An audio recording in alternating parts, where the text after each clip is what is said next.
시청자 여러분 안녕하십니까? 우리 지역의 문제를 고민하고 해법을 찾아보는 일요 포커스 순서입니다.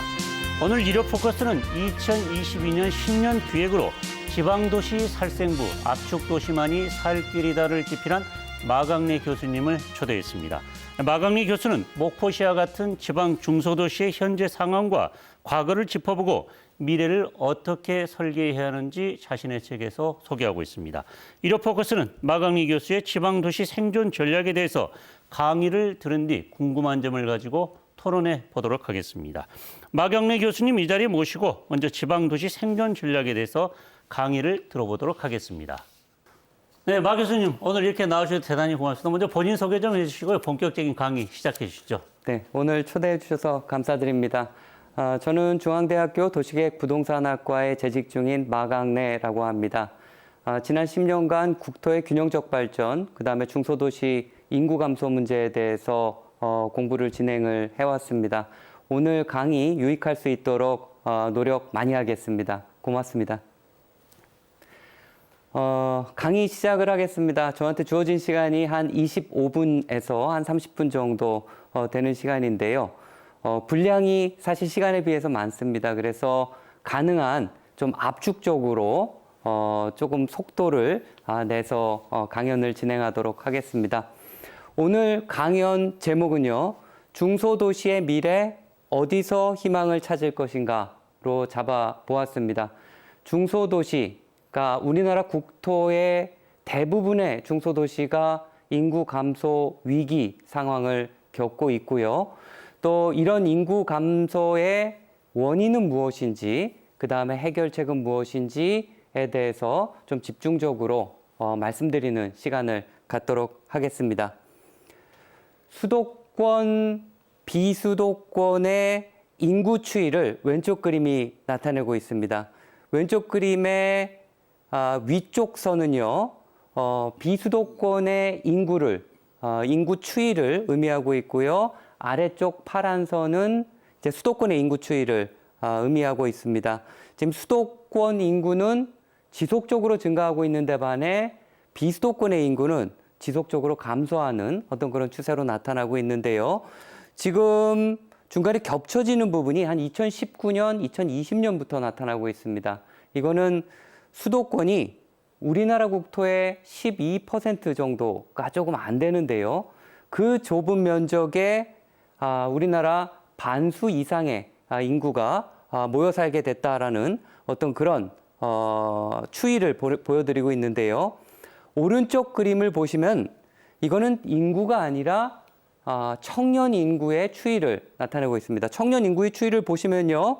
실제 최근에 이런 크로스 현상이 일어난 게 아니라 실제 2002년부터 청년 인구의 수도권 어떤 비중이 훨씬 더 크게 나타나고 있는 어떤 그런 현상으로 보여지고 있다라는 거 말씀을 드립니다. 제가 이 그림을 첫 번째 슬라이드로 놨던 이유는요. 인구의 어떤 그런 양도 중요하지만 청년 인구의 양을 조금 더 구체적으로 들여다보는 게 더 중요하다라는 어떤 그런 말씀을 드리려고 이 슬라이드를 첫 번째로 배치를 했는데요. 청년 인구가 중요한 이유는요. 그 지역의 지속 가능성과 굉장히 긴밀한 관계가 있기 때문입니다. 이런 과정 속에서 중소도시의 인구 감소가 특히 대도시, 그러니까 비수도권 대도시보다 또 더 빠르게 일어나고 있고요. 여기에는 전남, 전북, 경남, 경북의 인구 15만 이하의 모든 도시들의 인구 추이를 95년부터 살펴본 그림입니다. 제가 이 그림을 다 보시면 알겠지만 지금 이런 인구 감소 추이가 계속적으로 진행되고 있다는 거 아마 많이 들어보셨을 것 같고요. 저희가 여기서 유념해서 좀 한번 생각해 볼 문제가 있다라면은 그럼 이런 추이 속에서 앞으로의 어떤 그런 전망을 우리가 어떻게 바라볼 수 있을 것인가. 자, 이거에 대해서 좀 생각할 시간이 필요할 것 같습니다. 특징적으로는 전남 지역에서 인구가 반등하는 지역이 하나가 있고요. 그 다음에 경북 지역에서도 이 중간 부분에서 반등하는 지역이 하나 있습니다. 한번 맞춰보실 수 있을 것 같은데요. 전남 지역은 지금 나주 쪽에서 혁신도시가 들어갔고요. 그래서 인구가 반등하는 양상이 보여지고 있고요. 경북 같은 경우에는 도청신도시 중에서 예천 쪽에서 이렇게 인구가 반등하는 것. 나머지 지역은 다 인구가 감소하는 추이로 나타나고 있다는 것. 미래도 이런 인구 감소 추이가 굉장히 큰 거대 트렌드이기 때문에 계속 이어질 가능성이 크다라고 전문가들이 예상을 하고 있다라는 거 말씀을 드리겠습니다. 실제 인구가 왜 중요한지를 나타내는 그래프입니다. 이 그래프를 보시면요. 인구 크기가 왼쪽 위에서 오른쪽 아래로 이렇게 인구 크기가 점점 감소할 때 실제 지자체가 어려워지는 어떤 그런 위험, 리스크가 좀 조금씩 증가하다가 어떤 포인트, 여기 임계인구라고 나와 있는데요. 임계인구를 지나면 급속하게 증가하는 양상을 나타내고 있습니다. 저는 이 임계인구를요, 대략적으로 25만에서 30만 정도로 보고 있습니다. 이 임계인구가 중요한 이유는요, 인구가 어느 정도 있어야 인프라를 유지할 수 있다는 겁니다. 특히 생활 인프라 중에서 고차 위계를 갖는 인프라, 예를 들어서 고급 백화점이라든가 그 다음에 응급의료시설이라든가 인구 25만 정도가 깨지게 되면요, 응급의료센터가 버틸 수가 없습니다. 그러다 보니까 응급의료센터가 나가고요, 그 지역은 어느 정도 매력을 잃고요, 또 인구가 빠져나가고, 인구가 빠져나가면 차상위 인프라가 또 빠져나가는 현상. 그래서 악순환의 고리에 들어갈 수 있는 인구의 어떤 그런 양적 기준이 있는데, 그 기준이 인구 25만에서 30만 정도다라고 생각을 하시면 될 것 같습니다. 그래서 인구는 사실 많으면 많을수록 인프라를 확보할 수 있기 때문에 좋습니다. 근데 인구 25만 점점 적어질수록 그 지역이 매력을 잃게 된다라는 거고요. 심지어 뭐 시청자분들께서도 잘 아시겠지만, 그러니까 뭐 서울이라든가 그 다음에 대도시에서 흔히 볼 수 있는 유명 프랜차이즈 같은 경우에도 인구 10만 이하에서는 참 입지하기가 힘든 어떤 그런 상황을 보이고 있습니다. 그래서 인구가 아주 많이 줄어든 이런 중소도시에서는 청년들이 그거에 굉장히 큰 박탈감을 느끼고 있다라는 것. 그러니까 우리 동네에는 이런 프랜차이즈가 없다라는 것 자체가 어떤 의미에서 자존감에 상처를 줄 수 있다라는 어떤 그런, 제가 답사하면서 굉장히 많이 느꼈던 겁니다. 그래서 실제 배우 인구의 확보가 굉장히 중요하다라는 말씀을 드릴 수가 있을 것 같고요.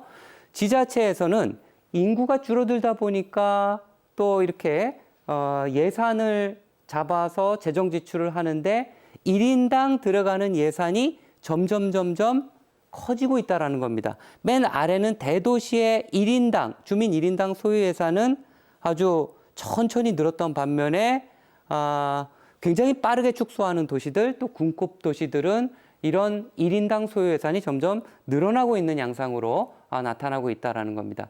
이런 과정 속에서 현 정부에서는 도시재생 뉴딜 사업이라고 해서 1년에 10조씩 5년간 50조를 해서 아주 적극적으로 도시재생 사업을 추진을 했습니다. 그럼에도 불구하고 그 효과가 그렇게 크지 않았다라는 것, 최근에서 또 행안부에서는 인구 감소 위기 지역을 89곳을 발표했는데요. 조금 쉐이디드된, 조금 이렇게 명암으로 표시를 했습니다. 전 국토에서 이런 인구 감소 위기 지역이 차지하는 비중이 상당히 크다라는 것. 일부 대도시를 제외한 모든 도시에서 이런 인구 감소 위기가 빠르게 증가하고 있다라는 것. 그럼 이 인구가 어디로 가겠습니까? 지역에 있는 대도시나 그 다음에 또 대도시에 있는 인구가 수도권으로 집중하는 양상이 벌어지고 있죠. 수도권에서는 인구가 점점 늘어나고 있습니다. 첫 번째 슬라이드에서 보셨듯이요. 근데 특히 서울로 집중하려는 인구가 많아지고 있고요. 근데 서울은 인구를 받을 공간이 그렇게 충분하지 않습니다. 그래서 서울에서는 교통 체증뿐만 아니라 이게 인프라가 상대적으로 늘어나는 인구에 비해서 부족하다 보니까 서울도 각종 어려움을 겪고 있다. 그래서 가장 최근에 우리가 대표적으로 볼 수 있는 게 집값의 폭등 현상이다라고 볼 수가 있을 것 같습니다. 인구가 한정된 지역에 인구가 이렇게 집중하다 보니까 집값이 빠르게 폭등을 했고요. 지금 서울 시내 아파트의 중위 가격이 11억, 12억 정도입니다. 이거는 인구의 밀도와 관련이 되고요. 그러다 보니까 서울 주민들도 어려움을 겪고 있는 현상이, 또 특히 무주택자, 청년들 같은 경우에는 굉장히 큰 어려움을 겪고 있습니다. 서울이 이거에 대처하는 방법, 서울을 뚱뚱하게 만드는 방법이었습니다. 외곽에다가 신도시를 건설하고요. 또 신도시를 건설하다 보면은 또 서울과의 접근성을 또 강화해야 되겠죠. 또 외곽에다 신도시를 건설하다 보니까 거기에 직장이 또 부족합니다. 그래서 자족용지를 통해서 직장, 그러니까 일자리를 만들 수 있는 공간을 만들고 또 서울과의 접근성을 강화하기 위해서 광역교통망 계획을 확실하게 했습니다. 자, 그런 과정에서 서울은 점점 뚱뚱해지고 광역화되는 현상이 나타났습니다. 이거에 광역교통망과 관련해서요, 정점에 있는 게 GTX A, B, C 노선입니다. 이거는 지금 추진되고 있는데요. 기본적으로 지역에 계시는 분들은 GTX가 어떤 교통수단인지 잘 모르실 수 있다는 생각이 들어서 우리가 이 GTX를 지하철로 생각을 하면 안 됩니다. 지하철 같은 경우에는 1시간에 섰다 갔다를 반복하면서 한 30km 정도를 갈 수 있는 교통수단입니다. 그렇죠? 급행이면 50km 정도를 갑니다. GTX는요, 100km 정도를 갑니다. 이거는 굉장히 획기적이고 굉장히 진일보된 교통수단이고요. 이 교통수단이 수도권의 서울, 경기, 인천을 통으로 묶어내고 서울, 경기, 인천을 하나의 큰 유기적인 어떤 그런 공간으로 만드는 그런 역할을 하고 있다는 것. 이런 과정 속에서 지역은 점점 어려워지고 있는데 지역도 살아남아야 되니까 여러 가지 장밋빛 청사진을 담은 마스터 플랜을 세우고 있습니다. 도시 기본 계획이라고 하는데요. 군급 지역에서는 군 기본 계획이라고 하고요. 이런 마스터 플랜 속에서 인구 계획을 장대하게 세웁니다. 장대하게 세우는 과정에서, 그러니까 장대하게 세운다는 얘기는 목표 인구를 많이 세운다라는 건데 그 목표 인구에 비해서 현실 인구가 택도 없이 부족한 어떤 그런 상황입니다. 현실 인구는 지금 이렇게 주황색으로 진하게 나타내고 있고요. 목표 인구를 100%라고 놨을 때 목표 인구와 현실 인구의 차이를 이렇게 사선으로 표시했습니다. 이게 중요한 이유는 이 사선만큼 과잉 개발의 소지가 있다라는 거고, 이런 과잉 개발을 하면은 기본적으로 예를 들어서 산업단지라든가 그 다음에 뭐 대규모 도로 공사라든가 이런 게 필요하긴 합니다. 하지만 이런 인구 예측을 제대로 못하는 상태, 수도권의 위세가 강해지는 상태에서 인구가 수도권으로 점점 빨려 들어가고, 또 그런 상황 속에서 인구가 적다 보니까 인프라 과잉이 발생하고, 또 과잉된 인프라를 보면서 사람들은 지역은 투자해도 희망이 없다라는 어떤 그런 낙인 효과가 찍히는 어떤 그런 악순환이 발생하고 있다라는 것 하나 강조드리고 싶고요. 이렇게 이상은 장대한데, 그리고 마스터 플랜 속에 우리 도시는 첨단 과학 도시로 발전하겠다. 그 다음에 명품 물류 도시로 가겠다. 신산업 경제 중심 도시가 되겠다라고 여러 가지 선언을 하지만 실질적으로 이런 현실은 인구가 자꾸 빠져나가고, 특히 청년 인구가 빠져나가고 활력을 잃는 어떤 그런 양상으로 변모하고 있다라는 거 말씀을 드리고요. 자, 우리가 그러면 원인부터 제대로 진단을 해야 될 것 같습니다. 지방 중소도시의 인구 감소에서 굉장히 큰 부분을 차지하는 인구는 청년 인구들이다라는 겁니다. 근데 그 청년 인구가 실질적으로 우리가 생각하는 것보다 굉장히 많은 그러니까 성격상에서 예전과는 다른 성격을 보이고 있다라는 겁니다. 가운데 그림이 청년 인구인데요. 또 청년 인구가 아까 제가 말씀드렸듯이 미래의 지속 가능성을 강화시키는 굉장히 중요한 인구다라고 말씀드리지 않았습니까? 이 청년 인구가 대도시를 선호하고요. 이 대도시를 선호하는 건 대도시의 환경을 선호한다는 얘기입니다. 그러니까 놀고 먹고 마시고 정주하고 교육받고 이런 공간이 융복합된 압축적 공간을 선호하는 경향이 있어서 청년 인구들은 이런 도시로 이동을 하고 있고요. 이런 청년들의 이동을 따라서 기업들도 청년이 많은 곳에, 혁신 인재가 많은 곳에 붙으려는 어떤 그런 성질을 가지고 있습니다. 이게 대표적인 예가 SK 하이닉스라고 보실 수 있을 것 같고요. 예전에 구미와 용인이 유치전을 굉장히 SK 하이닉스에 강하게 했죠. 구미가 굉장히 파격적인 기업 인센티브를 제공했음에도 불구하고 SK 하이닉스는 용인을 택하는 어떤 그런 사건이 있었습니다.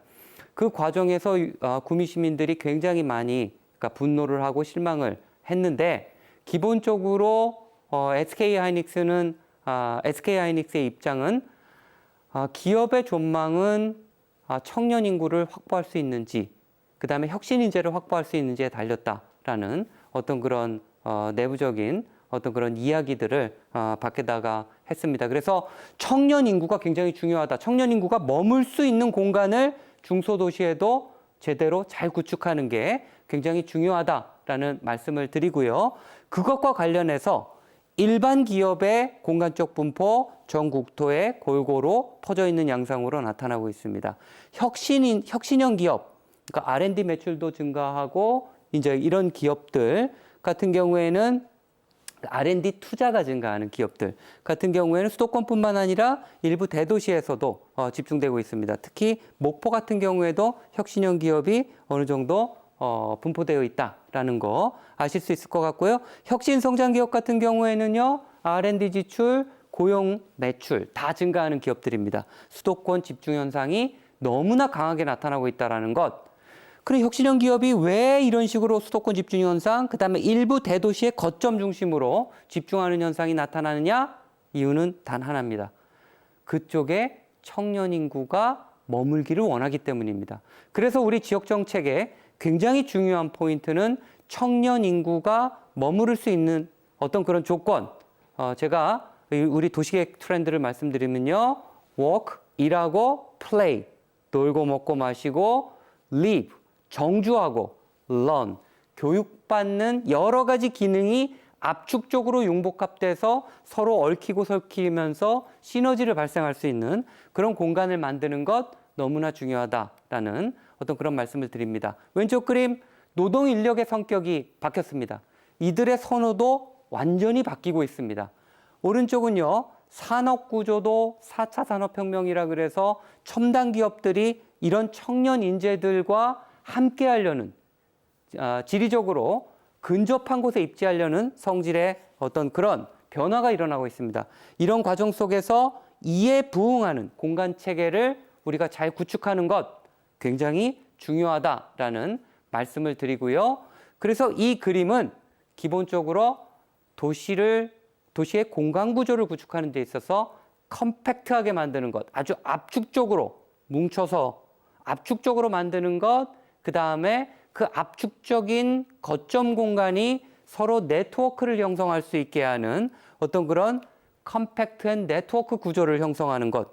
그래서 이런 컴팩트 앤 네트워크 구조 속에서 대도시권, 또 다른 대도시권, 또 다른 대도시권이 서로 연결되고요.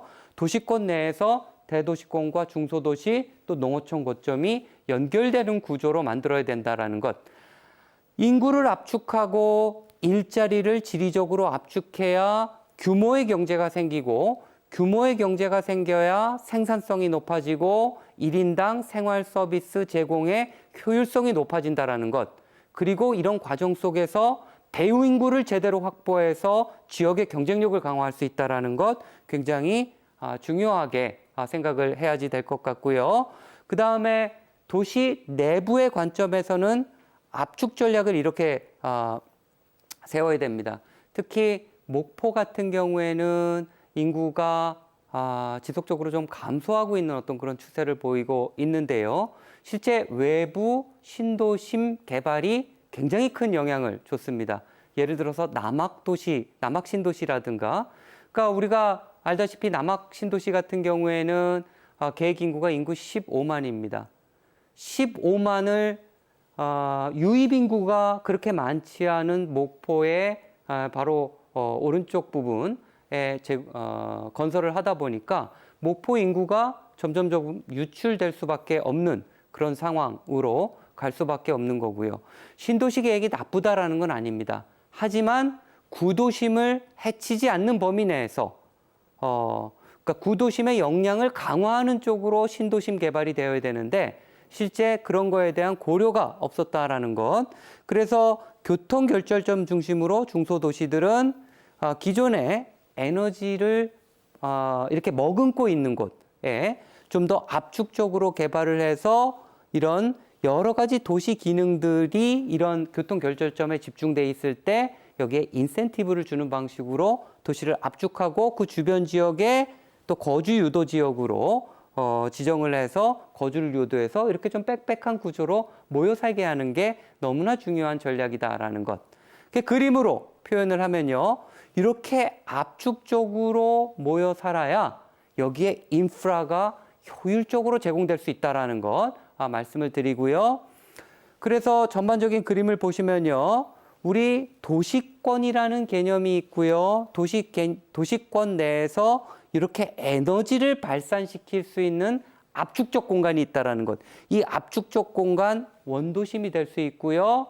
그다음에 원도심과 상생할 수 있는 신도심이 될 수 있고요. 이런 도심에 에너지를 뿜어나갈 수 있도록 여러 가지 기능들을 의료 기능, 상업적 기능, 문화적 기능 서로 이게 연계되어 있기 때문에 이런 것들을 고밀도로 좀 압축시키는 전략이 필요하고요. 그런 과정 속에서 문화산업을 육성하고 신산업을 육성하고 이 신산업이 전통산업과 연계되는 이런 도시의 생태계를 만들어서 도시권 전체가 어떤 좀 상생할 수 있는 구조를 만드는 게 지역 활성화의 키포인트가 아닌가.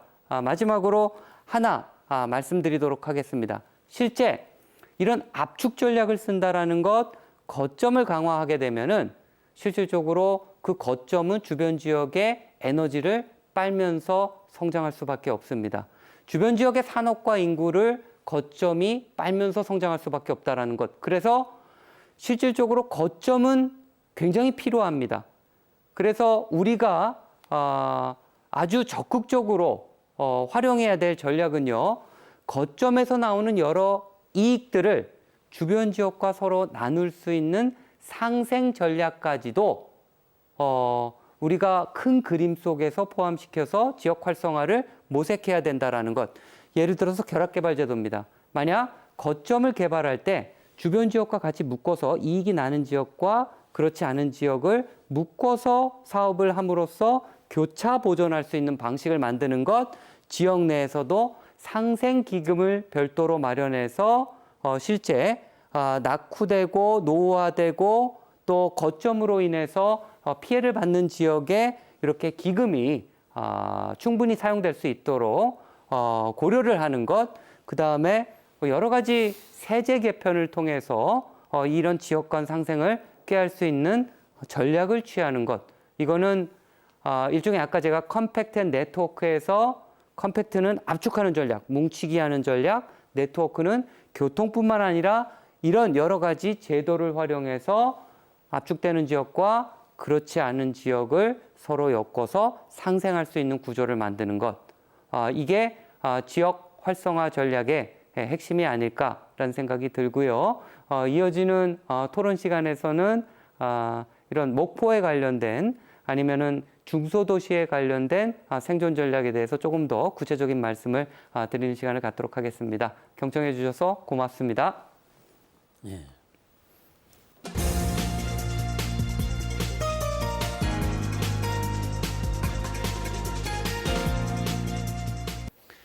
네, 교수님 강의 대단히 잘 들었습니다. 참 인상 깊은 내용들이 많습니다, 지금. 도시재생 사업 여러 중소도시들에서 많이 시행하고 있는데 이 도시재생 사업이 효과가 크지 않을 것이다. 그리고 이 목표 인구가 시군 도시계획에서 너무 과장돼 있다. 좀 현실적으로 자신들을 바라봐야 될 필요가 있다. 뭐 이런 내용들 많이 생각나는데 지금 그리고 이런 것들을 해결하기 위한 하나의 방안으로 압축도시라는 이야기를 하셨습니다. 지금 제가 좀 묻고 싶은 게 이 압축도시와 지금 뭐 목포, 신암, 무안 이런 데서는 지금 통합 논의가 계속 이어오고 있는데 이 통합이 잘 안 되고 있거든요. 이런 것들하고는 지금 어떻게 보십니까, 혹시? 그러니까 도시를 압축한다라는 얘기는요. 그러니까 에너지를 모으는 작업이다라고 보시면 될 것 같습니다. 그러니까 우리 중소도시를 보면요, 이 목포뿐만 아니라 이제 다른 그러니까 목포와 비슷한 사이즈의 중소도시라든가 아니면 목포보다 규모가 작은 류의 중소도시를 보면요, 외곽 개발이 상당히 많이 일어나고 있어요. 그러다 보니까 인구는 유입되지 않는데 외곽 개발을 하게 되면은 외곽 개발을 한 데는 또 신도시급이니까 이게 굉장히 인프라가 좋지 않습니까? 그러다 보면은 원도심에 있는 인구가 점점 빠져나가게 되는 거죠. 네. 근데 외부에서 인구 유입은 없습니다. 원도심의 인구가 줄어들고 신도심의 인구가 어느 정도 좀 이렇게 확보된 상태에서 전반적으로 인구는 감소하는데 이게 인구가 분산되고 일자리도 분산되다 보니까 에너지가 흩어지는 방향으로 나가게 되지 않습니까? 특히 원도심이 어려워지다 보니까 원도심이 사실 상당히 굉장히 좋은 자원들을 다 머금고 있는 어떤 그런 공간이거든요. 그런 공간이 어려워지다 보니까 이 도시가 매력을 잃고 좀 그런 현상이 나타나고 있는 겁니다. 그래서 실질적으로 중소도시의 지금 가장 급선무는 원도심을 제대로 살리는 것, 그 다음에 신도심 개발을 가급적 자제하는 것, 그 다음에 그 도시, 하나의 도시뿐만 아니라 옆에 있는 도시들과 같이 힘을 합쳐서 옆에 있는 도시들과 경쟁하는 구조가 아니라 협업하는 구조로 나아가면서 인프라를 공유하는 것, 생활 인프라를 공유하고 산업단지 정책을 같이 세우고 또 경제정책 중에서 예를 들어서 여기 특산품이 있다면은 그런 특산품을 하나로 모아서 브랜드화 시켜서 같이 공동 마케팅 전략을 수립하는 것. 이거는 사실 통합을 통해서 가능한, 그러니까 여태까지는 남이었는데 이제는 우리가 되는 거죠. 그래서 같이 합심해서 에너지를 모을 공간을 정하고 그런 에너지를 모을 공간을 서로 연계해서 여러 지역에 살고 있는 주민들이 서로 이런 큰 혜택을 받을 수 있도록 설계하는 것. 그런 의미에서 목포 같은 경우에는 무안이라든가 신안과 힘을 합치게 된다라면은 훨씬 더 큰 시너지 효과가 있지 않을까. 저는 그렇게 생각하고 사실 믿고 있습니다. 지금 뭐 당장 통합을 하기는 힘들더라도요. 지금 교수님 이런 압축 도시 거점화 전략을 통해서 이 시군이 인접한 시군들이 서로 공동의 그 노력, 그다음에 자기 나 혼자 살겠다가 아니라 함께 살아야지 잘 살 수 있다라는 의식만 갖더라도 뭐 시군 통합은 상당히 필요하다. 뭐 그런 이야기입니까? 네, 통합까지는 물리적인 통합은 아니더라도 어떤 그 서로 협력하는 그런 자세들을 갖추고 그런 거버넌스를 구축하는 게 중요하다는 이야기시죠. 네, 좋은 말씀이십니다. 그러니까 이거는 우리나라뿐만 아니라 전 세계적인 트렌드이기도 합니다. 그러니까 우리가 교통통신의 발달로 이게 지역이 점점 광역화되는 어떤 그런 현상이 벌어지고 있습니다. 그러니까 예전에는 한 30km 가려면은 뭐 예를 들어서 뭐 1시간 정도가 소요됐다 그러면은 지금은 뭐 한 2, 30분 내로 네. 빨리 갈 수 있는 어떤 그런 조건이 만들어진 거죠. 그러다 보니까 시간 거리가 압축됩니다. 그러니까 예전에는 진짜 남이었는데 점점 가까운 이웃이 되어 가는 겁니다. 그런 과정 속에서 우리는 여태까지 행정구역이라는 경계 때문에 옆 지자체가 그냥 경쟁 상대로 인식이 됐었고요. 뭐 예를 들어서 도로가 깔린다든가 아니면은 큰 인프라, 뭐 예를 들어서 광역 화장장이라든가 소각장 같은 것들을 설치할 때는 옆 지자체랑 뭔가 뭐 갈등 관계라든가 아니면 경쟁 관계 속에서 이런 것들이 입지를 정하게 됐죠. 지금은 그것보다 훨씬 큰 시각이 필요하다라는 거고요. 네. 그러니까 옆 지자체와의 협력을 통해서 이런 설계들을 큰 그림 속에서 하는 것들이 지금 필요하다라는 어떤 그런 말씀입니다. 덧붙여서 하나 좀 다시 이야기하고 싶은 게요. 지금 도시재생 사업, 이 문재인 정부 들어서 하고 있는데 이런 식으로 해서는 효과가 크게 없을 것이다라고 지금 강의를 통해서 이야기를 해 주셨는데 목포도 그러라고 보십니까? 어떠십니까? 그러니까 도시재생 사업이 필요성이 낮은 건 아닙니다. 그러니까 특히 아주 조그만 중소도시들, 그다음에 군급 지역들에는 이 생활 환경이 너무나 열악해지고 또 낙후되고 주민들의 삶의 질이 굉장히 이렇게 위협받고 있는 어떤 그런 상황입니다. 그런 상황에서 중앙정부가 손을 놓는다든가 이런 거는 저는 바람직하지 않다라고 봅니다.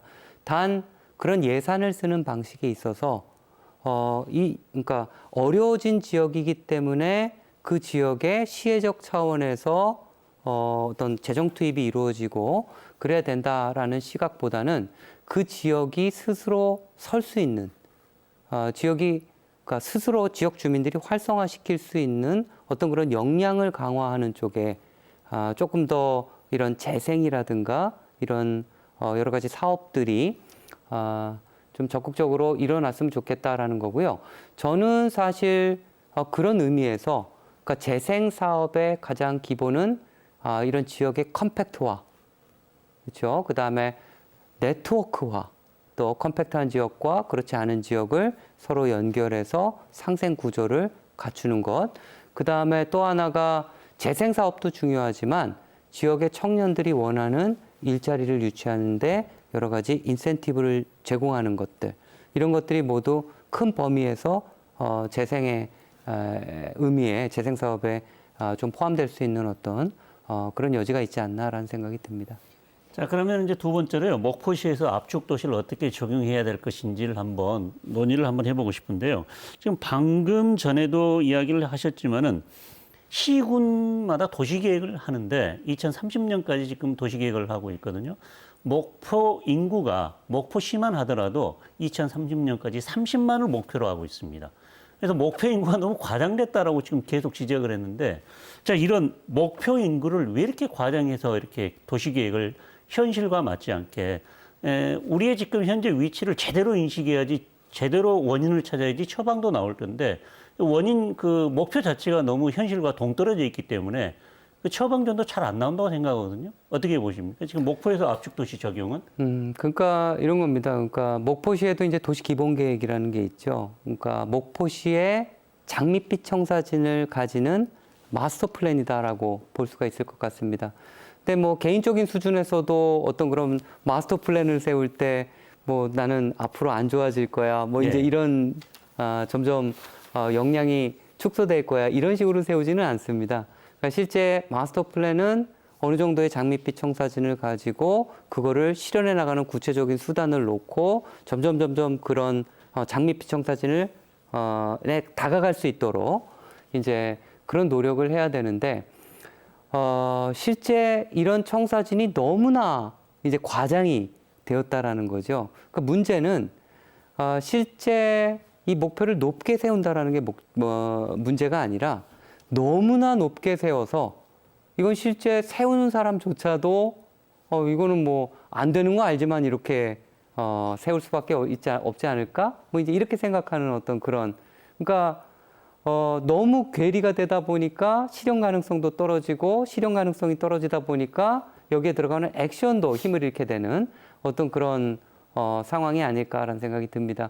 그래서 실질적으로 이제부터는 중소도시에서 마스터 플랜을 세울 때는 그런 인구 계획이라든가 여러 가지 미래 계획들에 대해서 어느 정도 좀 현실성을 가지고 시나리오별로 좀 놓고 좀 실현 가능한 어떤 그런 대안들을 만들어서 그 목표대로 차근차근 어떻게 이렇게 맞춰가는 게 필요하지 않을까 그런 생각을 가지고 있습니다.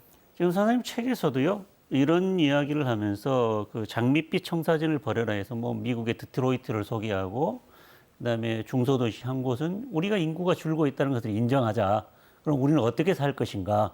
그런 것들을 현실 인식을 바탕 아래에서 새로운 계획들을 내놓는 도시들도 소개하고 있거든요. 그런 도시들 한번 이야기를 한번 해주죠. 어떻게 인식을 하고 있습니까? 그러니까 이건 좀 나눠서 살펴봐야 될 것 같은데요. 그러니까 목포 같은 경우에는 인구가 20만이 넘는 도시입니다. 목포 같은 경우에는 사실 작은 사이즈의 도시다라고 얘기하기는 좀 힘듭니다. 하지만 인구 10만 이하, 뭐 예를 들어서 7, 8만 이하의 도시들은 정말 인구 감소의 하방 압력을 굉장히 강하게 받고 있습니다.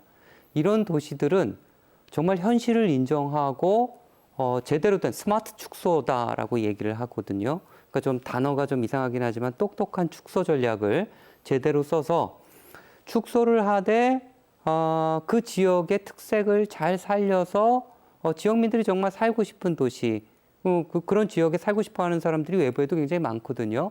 하지만 인구 계획에 관련돼서는 장대할 필요는 없다라는 겁니다. 그런 계획은 인구 7, 8만 이하의 어떤 그런 군급 도시에선 세울 수 있지만 목포 같은 경우에는 이런 스마트 축소를 얘기하기에는 실제 이런 포텐셜이 굉장히 강한 네. 지역입니다. 그래서 실제 목포 같은 경우에는 이런 지역의 거점으로서 작용할 수 있고요. 그다음에 주변 지역과의 연계 협력을 통해서 인구도 유입시키고 또 지역도 뭐 예전에 어떤 그런 영화를 되찾을 수 있는 어떤 그런 가능성이 있다라고 저는 보고 있습니다. 네, 알겠습니다. 뭐 목포가 상당히 본인들의 우리 지역의 잠재력만 잘 발견하고 캐내면은 맞습니다. 우리가 네. 생각하는 것 이상으로 또 발전할 수 있다. 맞습니다. 제가 한 가지 좀 말씀드리고 싶은 내용은요. 최근에 이런 기초지자체급이 아니라 광역지자체급에서 여러 가지 행정구역 통합 논의, 메가시티 논의가 네. 일어나고 있습니다. 좀 목포 시민분들도 잘 보시게 되면요. 뭐 부울경 메가시티, 대구 경북 통합 논의, 또 가깝게는 광주 전남 통합 논의도 같이 일어나고 있습니다. 이거는 전 세계적인 트렌드기도 하고요. 광역지자체 자체도 통합을 해서 그 안에서 대도시권을 잘 구축하는 어떤 그런 전략을 마련하고 있습니다. 광주 전남이 통합하는 과정에서 또 하나의 대도시권이 만들어질 텐데요. 그 대도시권과 연계된 또 다른 도시권 전략이 필요하다라는 겁니다. 그 도시권은 목포만으로는 안 됩니다. 저희가 광주 전남 지역을 보게 되면요. 광주 전남이라는 광주라는 어떤 그런 지역이 있고요. 그다음에 그 왼쪽 아래 지역에서는 이제 목포, 그다음에 무안 신안 지역이 또 하나의 도시권을 형성할 수 있는 이런 포텐셜이 있는 그런 지역이고요. 또 오른쪽 아래 지역에서는 또 여수, 순천, 그다음에 광양까지를 포함하는 이런 삼각 트라이앵글을 어떤 방식으로 압축 연계해서 잘 구축할 것인가. 저는 이게 광주 전남의 미래와 관련되지 않을까라는 생각이 들고요. 네. 앞으로 이런 방향으로 가지 않을까 생각하고 있습니다. 네, 세 번째 논의를 한번 해볼까요? 지금 뭐 쭉 이야기를 하지만은 중소도시에서 인구 증가, 이건 수도권을 제외하고 지금 뭐 방금 강의에서도 설명을 하셨지만 나주를 제외하고는 전라남도에서는 혁신도시가 들어와요. 이런 중소도시의 인구 증가의 현상은 거의 없는 상황이거든요. 자, 그러면 수도권을 제외하고 중소도시에서 인구 증가는 좀 불가능한 상황인가요? 뭐 이 특별한 혁신도시가 들어서거나 이런 곳을 제외하고는요. 네. 어떻게 보십니까? 인구 감소의 어떤 그런 세부적인 내용을 보면요. 이건 사회적 인구 이동이고요. 그러니까 인구가 그냥 빠져나간 겁니다. 출산율이 낮아서 생기는 문제라기보다 출산율은 사실 수도권 아니면 서울이 더 낮습니다. 근데 실제 인구 유출 때문에 발생하는 문제인데 그 유출되는 인구의 특성을 잘 보면은 청년 인구가 대부분을 차지한다라고 말을 할 수가 있습니다. 근데 청년 인구가 그럼 왜 떠나는가? 왜 지역을 등지는가를 구체적으로 살펴보면요. 통계청 조사에 의하면 딱 두 가지 이유입니다. 첫 번째, 일자리를 찾아서. 두 번째, 교육 기회를 찾아서. 근데 그 두 번째 교육 기회마저도 일자리와 연결되어 있다라는 겁니다. 그래서 저희가 중소도시의 활성화 전략을 취할 때 굉장히 중요하게 우리가 고민을 하고 고려를 해야 될 것은 중소도시 내에 청년들이 선호하는 일자리를 어떻게 육성할 수 있을 것인가, 아니면 청년들이 선호하는 기업을 어떻게 유치할 수 있을 것인가, 양질의 일자리와 관련이 되죠. 이런 것에 전력 투구를 해야 된다라는 것. 그래서 청년들이 유출되지 않는 인구댐을 형성해야 된다라는 것, 장기적으로는 외부의 인구도 청년 인구도 끌어와야 된다라는 것. 저는 이런 산업 생태계, 중소도시에 맞는 산업 생태계 전략을 잘 구축해야 청년 인구가 떠나지 않고 또 그 과정에서 또 공간 계획을 제대로 세워서 또 압축적으로 문화, 상업, 그다음에 교육 기능이 이렇게 융복합된 어떤 그런 공간을 만들게 된다라면은 이런 중소도시에서도 인구를 유입시킬 수 있는 가능성이 있지 않을까, 저는 그렇게 생각을 하고 있습니다. 지금 선생님 그 지방도시 살생부에서 4차 산업혁명, AI로 인공지능으로 대변되는 4차 산업혁명 시대에 결코 지방 중소도시는 반가운 소식이 아니다, 이게. 그런 이야기를 하셨거든요. 이건 어떤 의미가 있어요? 4차 산업혁명이라고 하면은 뭐 어떤 분들은 이거 너무 이렇게 뜬구름 잡는 얘기다. 이게 너무 이렇게 구체적이지 않다. 이렇게 말씀하실 수 있는데요. 이 4차 산업혁명의 시작은 저는 지금부터라고 사실은 보고 있습니다. 그러니까 이 4차 산업혁명이 우리 사회에 어떤 영향을 미치고 있는지는요. 가장 쉽게 파악할 수 있는 방법은요. 우리 100대 기업 있지 않습니까? 네. 상장된 100대 기업 중에서 비금융 쪽의 변화를 그냥 보시면 됩니다. 어떤 기업들이 치고 올라오는지. 이런 기업들이 선호하는 공간이 도시권, 그다음에 대도시 중에서도 교통 결절점입니다. 우리가 수도권만 보더라도요. 수도권에서 그런 4차 산업혁명과 관련된 기업들이 선호하는 공간이 있습니다. 수도권 중에서도 서울 중에서도 강남, 특히 강남과 판교를 중심으로 굉장히 빠르게 첨단 IT 기업들이 성장을 하고 있다라는 겁니다. 근데 이런 과정 속에서 지역이 여태까지 이제 버티고 있던 지역들은 뭐 광주 대도시, 광주도 광주 광역시 자체가 아니라 광주 대도시권은 아직까지는 그래도 어느 정도 인구를 버티고 있습니다. 대도시권 지역, 그 주변 지역까지 합치게 되면요. 그런 과정 속에서 광주 주변에 있는 지역들의 인구를 또 광주 광역시가 흡수하는 어떤 그런 형태로 나타나고 있습니다. 근데 저희한테 중요한 거는요. 이런 첨단 산업만 발전하는 건 아닙니다. 첨단 산업이 발전할 때 그 첨단 산업을 서포트하는 여러 제조 기능들까지 같이 성장을 하거든요. 그래서 저희는 이런 광역적 단위 속에서 이런 첨단 기업이 선호하는 지역, 첨단 기업의 어떤 그런 연계된 그런 제조 기능들이 성장할 수 있는 지역들, 그래서 광역적 단위의 산업 생태계를 잘 그거를 하고 또 그런 산업 생태계에서 대학의 역할, 그러니까 대학이 이런 일자리와 그다음 기업들과 연계된 어떤 그런 여러 가지 전략을 통해 가지고 산업 생태계를 잘 구축하게 된다라면은 중소도시는 이런 첨단 기업들을